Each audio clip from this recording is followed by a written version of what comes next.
Un tableau est un ensemble de variables de même type adjacentes dans la mémoire, toutes accessibles par le même identificateur. Comment est-ce qu'on le déclare? Le type int, string, etc. On met les deux crochets et on choisit un nom de tableau égal new type, le même type, et là on spécifie le nombre de cases dans le tableau, le nombre d'éléments du tableau. Ça veut dire le nombre de variables qui seront adjacentes dans la mémoire. Pour accéder à la première case du tableau, c'est le nom du tableau entre crochets 0. La deuxième, c'est entre crochets 1. Et la dernière, c'est entre crochets n-1, parce qu'on commence à 0. Le nombre d'éléments est n, mais le dernier élément, c'est n-1, parce que le premier élément, c'est 0. Donnez le schéma mémoire pour int t égale new int 3 et char tableau égale new car 5.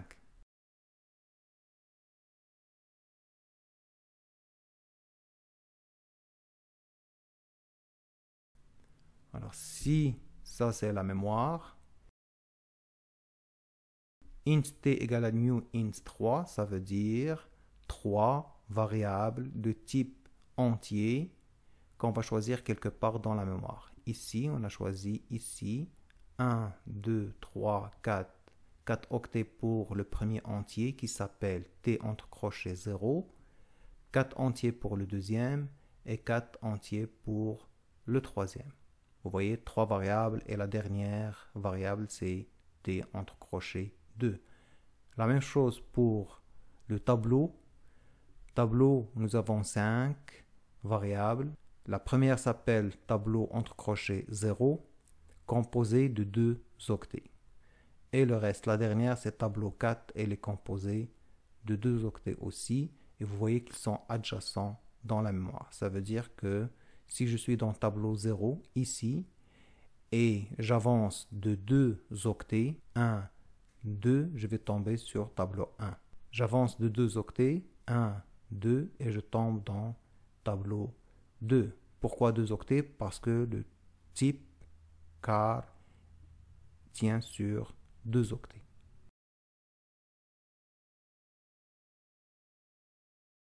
L'adresse du tableau est l'adresse de la première case mémoire de la première variable. Le nombre d'éléments du tableau est trouvé par le nom de tableau.length. Vous avez un tableau, vous voulez savoir combien d'éléments dans ce tableau, vous écrivez nom de tableau.length et ça va vous donner votre n qui est le nombre d'éléments. L'adresse de la nème variable d'un tableau égale à l'adresse du tableau plus n fois la longueur du type du tableau. C'est ce que je faisais tout à l'heure en avançant de 2. Donc la cinquième, ça va être 5 fois 2, ça va être 10. Comme on a vu dans le schéma mémoire de tout à l'heure, tableau 2, c'est ici. Si je veux connaître directement l'adresse mémoire de la variable tableau 2, je prends l'adresse du tableau, qui est l'adresse de la première variable. L'adresse de la première variable, c'est l'adresse de son premier octet, donc cette adresse ici. Si ici c'est 1, 2, 3, ainsi de suite, elle, ça va être 11, 22, 33, donc elle va être 32. L'adresse de T0, c'est 32, c'est l'adresse du tableau T, c'est 32. Et on va ajouter 2, un caractère tient sur 2 octets, donc 2 fois, donc 2, et on va ajouter 2, ici on veut savoir T de 2, donc ce 2 ici, le n, multiplié par 2, parce que c'est un quart, c'est des caractères, ils tiennent sur 2 octets, et ça va donner 36. Donc c'est 32, 33, 34, 35, 36, et on voit ici que le premier octet de tableau 2, il est dans l'adresse 36. Exercice, créer un programme qui permet de saisir 5 pays et de les afficher dans l'ordre inverse de celui de la saisie. Alors, je peux demander à l'utilisateur de rentrer un pays et je vais le stocker dans une variable, bien sûr. Puisque c'est 5, il vaut mieux d'utiliser un tableau. Je vais déclarer mon tableau, c'est des pays, c'est des caractères, donc ça va être un string. String entre crochets, pays c'est le nom de mon tableau et il contient 5 strings, ça va être 5 éléments. Je vais faire une boucle pour boucler sur le 5, de i égale à 0, i inférieur à 5 et je vais lui demander d'entrer le pays et ici regardez i plus 1 parce que je commence à 0, je ne veux pas lui demander d'entrer le pays 0, le pays 1, mais il va être logé dans pays 0. Et console.readline, je vais le mettre dans pays i. Au départ, c'est pays 0, après pays 1, après pays 2, 3 et 4. Et je m'arrête à 4. Et c'est comme ça que je vais prendre tous mes pays. Je peux bien sûr ajouter un console.clear pour effacer à chaque fois ce qu'il a rentré. Maintenant, pour afficher à l'ordre inverse, je vais juste boucler, mais de l'autre côté, je vais commencer à 4 et je vais descendre jusqu'à 0. 0 inclus. Et je vais faire un console.writeLine pays i. Ça va afficher pays 4, pays 3, pays 2, pays 1 et pays 0 aussi. Une meilleure solution, ça serait d'utiliser pays.lint-1. On a dit que le dernier élément, c'est toujours pays.lint-1. Ici, le dernier élément, c'est vrai que c'est 4. Mais supposons que je change ici à 10. Alors, il faut venir changer lui et lui. Alors que si j'utilise ici pays.lint et ici pays.lint-1, je change ici à ce que je veux et j'ai plus besoin de retoucher à mon code. Si je veux faire une initialisation au moment de la déclaration du tableau, j'ajoute juste les éléments entre crochets et je ne spécifie pas le nombre. Lui, il va connaître le nombre d'éléments à partir de mon initialisation. On peut aussi donner tous les éléments directement sans le new type, mais il est préférable de le garder. Quand on va faire de l'orienté objet, on peut expliquer pourquoi. Exemple, des notes 12, 8, 18, 20, ça va être un tableau de 4 entiers. Maintenant qu'on a vu les tableaux, je peux revenir sur les structures de contrôle et expliquer l'instruction for each, qui est une structure de contrôle permettant de parcourir automatiquement une collection. La collection ici, c'est notre tableau, mais sans utiliser de compteur. For each, le type entier par exemple, un nom d'une variable qui va recevoir les valeurs du tableau, in la collection, le tableau par exemple. Donc pour chaque élément du tableau, et j'ai mes instructions ici. Exemple, toujours notre tableau de notes. Si je veux afficher toutes les notes, je vais faire console.writeLine les notes 100. Et là, je vais afficher toutes les notes. For each int, le type, c'est un entier. Note in note, c'est la variable note qui va recevoir toutes les notes, une à la fois. Note ici, c'est mon tableau. Et console.writeLine, j'affiche la note. Ça va afficher la première note 12. Il va boucler. Note va contenir 8. Il va afficher 8.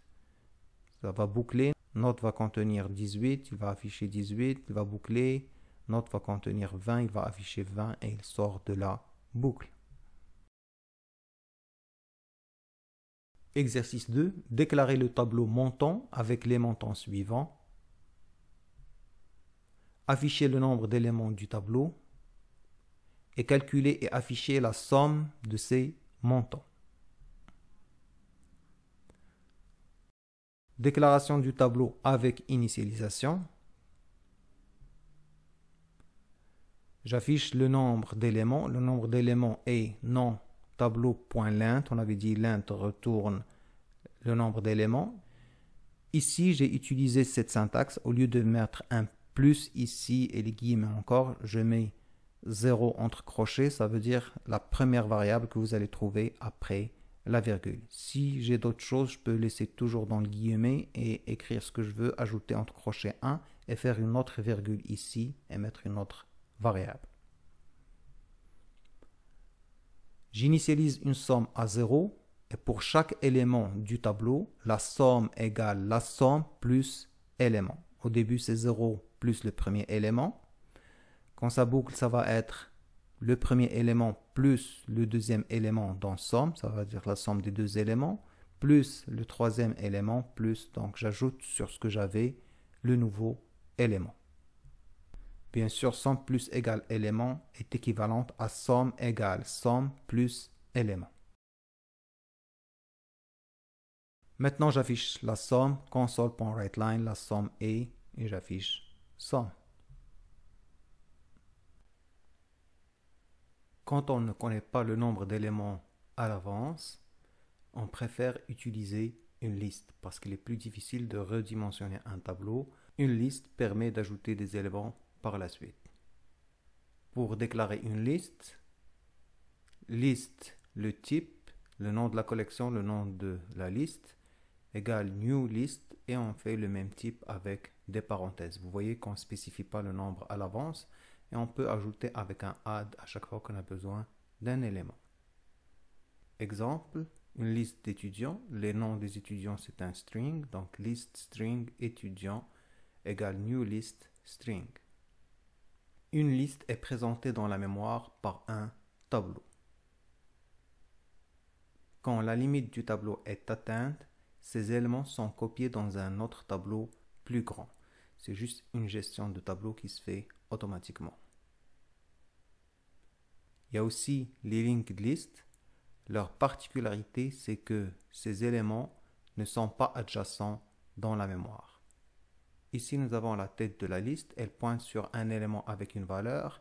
Et dans l'élément, nous avons l'adresse du prochain élément. Parfois, un élément peut avoir aussi l'adresse de l'élément précédent. Et on parle d'une liste doublement chaînée.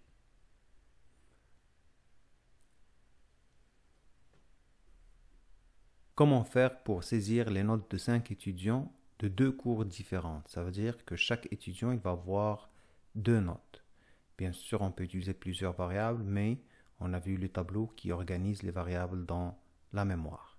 Pour répondre à des besoins comme celui-là, on utilise des tableaux à 2 dimensions. On déclare un tableau à 2 dimensions comme suit. Un type crochet, virgule, crochet, pour dire que c'est 2 dimensions. Le nom tableau égale new type. Et après le type, les crochets, il n'y a pas juste un nombre, mais il y a 2 nombres, un pour les lignes et un pour les colonnes. Les tableaux à 2 dimensions, ce sont comme des matrices. Nous avons des colonnes et des lignes, où n est le nombre de lignes et m le nombre de colonnes. On commence toujours par ligne et après ça, colonne. Par exemple, float, c'est un tableau à 2 dimensions de float. Note égale new float 5, 2. Nous aurons 5 lignes pour les 5 étudiants et 2 colonnes, sur chaque colonne une note pour un des 2 cours. Une case du tableau est sous la forme note IJ, où J désigne la colonne, ça veut dire la note dans cet exemple. Si J c'est 0, c'est la première note. Si J1, c'est la deuxième note. Et I désigne la ligne, ça veut dire l'étudiant. Premier étudiant, deuxième étudiant, etc. Comme pour un tableau à une dimension, on peut chercher le nombre d'éléments. Mais ici, on a 2 nombres d'éléments. On a le nombre de lignes qu'on prend avec getLength 0 et le nombre de colonnes qu'on prend avec getLength 1. Exercice 3. Créer un programme qui permet de saisir les notes de 5 étudiants, sachant que l'examen comporte une partie théorique et une partie pratique. Ça veut dire que je veux saisir 2 notes par étudiant. Calculer et afficher la moyenne de chaque étudiant et la moyenne de la classe. Ça veut dire la moyenne des moyennes. Alors, prenez votre temps, essayez de faire l'exercice. Et maintenant, je présente la solution. Je veux calculer une moyenne et la moyenne des moyennes. Donc, je vais prévoir une somme où je vais faire la somme de chaque moyenne. Et après ça, je vais diviser par le nombre d'étudiants. Je déclare un tableau de 2 dimensions pour 5 étudiants et 2 notes. Alors, je vais boucler sur les 5 étudiants. On avait dit au lieu d'utiliser 5 ici, on va utiliser getLength 0 qui donne le nombre de lignes. Et pour chaque ligne, je vais boucler sur le nombre de colonnes. Le J, il va aller jusqu'à getLength 1. Et ici, nous avons 2, donc ça va être 0 et 1. Je demande à l'utilisateur de saisir la note 1. Bien sûr, mon J c'est 0, c'est pour ça que je fais J plus 1. De l'étudiant 1. Et je vais prendre cette note avec console.readline. Je vais faire un parse pour mettre un float dans note IJ. De cette façon, je remplis mon tableau. Je peux ajouter aussi un console.clear pour effacer les entrées de l'utilisateur à chaque fois avant de redemander les notes des étudiants. Je peux aussi faire un console.clear ici, si je veux effacer note par note. Maintenant, je vais calculer les moyennes. Alors, je boucle toujours sur les étudiants, sur le nombre de lignes. Et je mets une moyenne qui est égale à 0. Et maintenant, je boucle sur les notes. Et je fais moyenne plus égale note IJ. Ça veut dire que je vais faire la somme des notes de chaque ligne. Une fois que je vais calculer cette somme, même si j'ai appelé la variable ici moyenne, mais en réalité jusqu'à présent je fais ici juste une somme. Maintenant j'affiche la moyenne de l'étudiant I plus 1 et la moyenne divisée par note.getLength, ça veut dire le nombre de colonnes que j'ai. Donc si c'est 2 notes, donc c'est la somme de 2 notes divisée par 2. J'ai affiché la moyenne. Maintenant, il faut faire la somme de ces moyennes parce que j'ai besoin de la moyenne de la classe. Somme plus égale moyenne.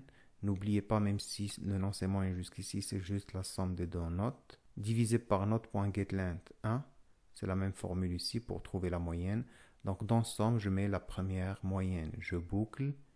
J'affiche la moyenne du deuxième étudiant et j'ajoute dans somme cette moyenne. Et ainsi de suite jusqu'à ce que je sors de la boucle. Quand je sors dans somme, j'ai la somme des moyennes des étudiants. Donc pour avoir la moyenne de la classe, il faut que je divise cette somme par le nombre d'étudiants, par le nombre de lignes qui est note.getLength 0.